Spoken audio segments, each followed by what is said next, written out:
if you want to learn about Photoshop and editing with Photoshop, you must learn all the tools that is being used in this Photoshop.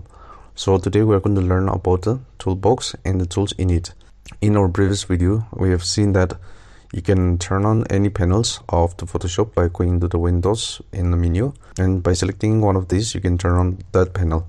So in our case, we have already turned on the tools. In case if you do not have the toolbox, you can go to window and turn on the tools from here. So if we look at the tools, there are numerous tools out there. So let's see all of them one by one. The first one is the move tool. So the move tool allows you to move the objects in our Photoshop. So as I move along this direction, you can see 3 red lines are there. So it means they are in the middle from left to right. That is horizontally is in the middle, and if I move further, it stops at a point, which means it is in the middle of the page. And the purpose of this move tool is not only to move the objects, it also allows you to resize these objects. It can be a picture, it can be any other object. So in our properties panel, if you check in this area, you can see show transform controls. So if you select that, it gives you a bounding box in which you can resize the picture. As well as using this particular tool, you can also rotate object.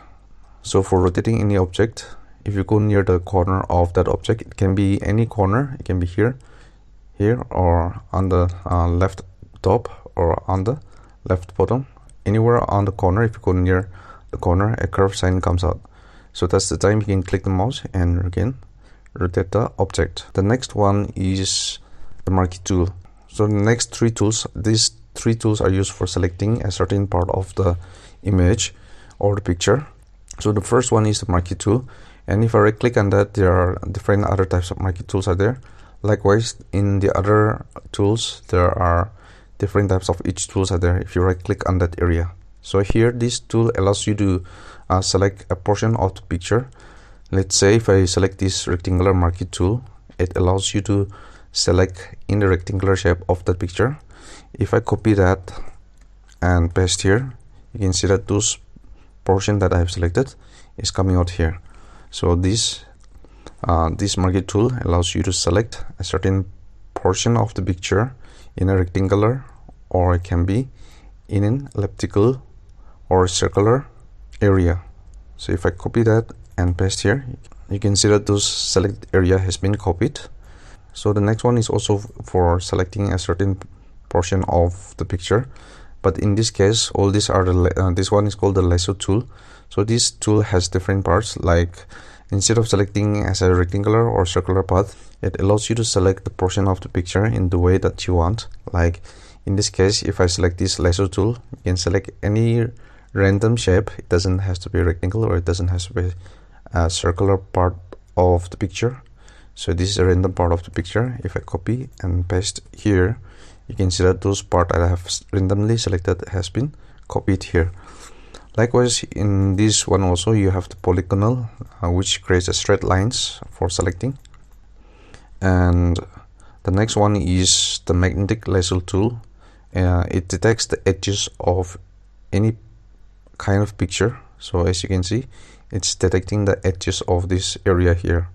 So this tool is also used for selecting a certain portion of the picture, but depending on the tool that you use. So the lasso tool is also used for selecting. The next one is also for selecting a portion of the picture, but depending on the colors. So if I select in this area, it selects only the deeper part of the blue part of the area. And suppose if I select in this area, it selects the whitest portion of the picture. So if I copy this and paste here, you can see that only those portion has been selected. The next one, we have the crop tool, and the crop tool, it trims portion of the picture. So if I trim from the top portion of the picture, it will, and hit enter in your keyboard, it will crop out only this portion. You can always adjust to the right side, to the bottom, or in any direction, and you can also rotate like the one which we have done using the move tool, like that. And if you hit enter, that portion of the workspace area will be cropped. So let's Go back again, and the next one is the frame tool. So this frame tool allows you to make a frame and place an object. Like, let's say if I place this picture, only the portion of the picture that comes under this frame will be seen. So if in case even if I increase the size of the picture, only a portion of the picture will be seen under that frame. So the next one is the eyedropper tool. So this tool allows you to select colors on a picture. So suppose if I select in this area of the picture, and if you check on the colors, that particular color will be selected in this area also. So if I click on this area again, this color that I have selected will also be changed in the color panel. So in that way, if I want to draw something by using this bluish color, then I can use this color that is given here and draw that particular object. Now the next one is the spot healing tool. So this one also has different options are there for spot healing. So what does this spot healing tool does is that, say we have some spots here in this area. So if I make an adjustment like this here, all the spots will be gone. So that is the meaning of the spot healing. So it will heal all the spots, and then all the spots will be gone, and as well as it will also adjust according to the background of that particular picture. Now the next one is the brush tool. So using this brush tool, you can draw any path like this one here, and for using that you can also change the color and draw a path with different colors like this one here. And same likewise, we also have the pencil tool right under that brush tool. So using this pencil tool, then the only difference is that it will be a bit thinner in size.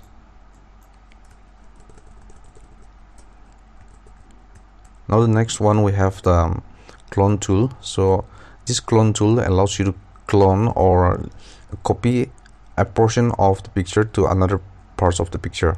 So let's say if I want this bluish area to fill in this area, I can press Alt key, click the mouse, and if I bring it till here and do the adjustments, you can see that all this bluish portion of this one here has been filled to this area.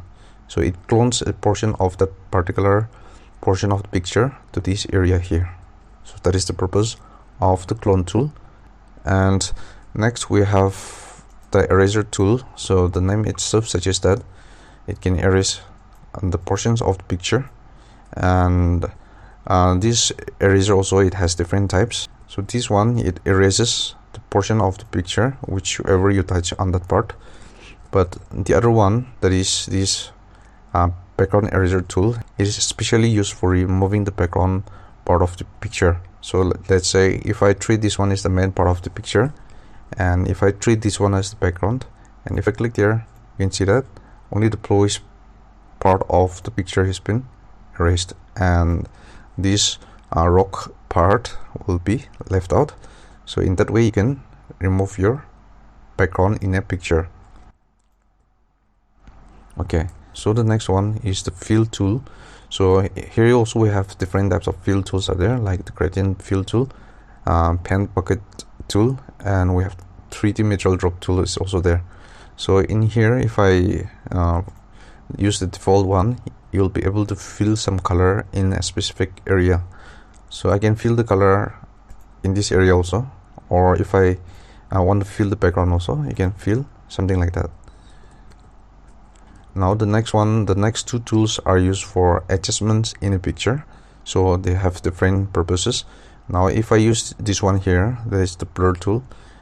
So if I use that, a portion of the picture will be blurred out here. The portion of that picture will be blurred out, but if you use that, and beneath that you also have the sharpen tool. So if I want to make this portion of the picture a bit sharper in appearance, you can see that it has been sharpened. And likewise, we also have the smudge tool. So it takes out the part of the picture to a certain level, like this one here. And also we have another adjustment tool, that is the touch tool. So if I want to brighten this portion of the picture, I can use the touch tool to brighten that portion of the picture. So here also, if I want to make this color a bit brighter, I can use this one. And the next one is the burn tool. So just opposite to your torch tool, it darkens the portion of that picture. So in that same area, if I use this one, see, it becomes darker in color. So that is the purpose of the burn tool. And the next one, we have the pen tool. So using this pen tool, you can make some points, and using those points, you can also make an object, something like that. There, it can be any